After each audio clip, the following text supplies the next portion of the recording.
ভূমিকম্প নিয়ে যে বার্তা দিলেন প্রধান উপদেষ্টা। রাজধানীসহ দেশের বিভিন্ন স্থানে ভূমিকম্প অনুভূত হয়েছে। শুক্রবার ২১ নভেম্বর সকাল 10:38 দিকে এ ভূমিকম্প অনুভূত হয়।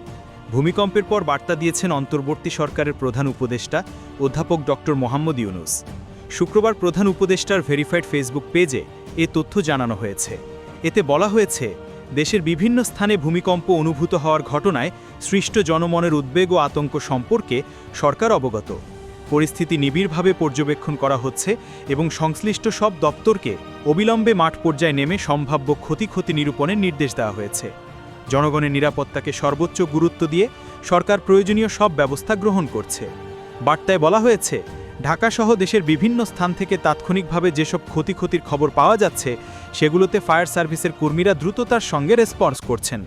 কোনো ধরনের গুজব বা বিভ্রান্তিতে কান না দিয়ে সবাইকে সতর্ক থাকার অনুরোধ জানানো হচ্ছে। এতে আরও বলা হয়েছে, প্রয়োজনে হটলাইন সহ সরকারি চ্যানেলে পরবর্তী দিক নির্দেশনা জানানো হবে। নাগরিকদের নিরাপত্তা বিধানে আমরা প্রতিশ্রুতিবদ্ধ।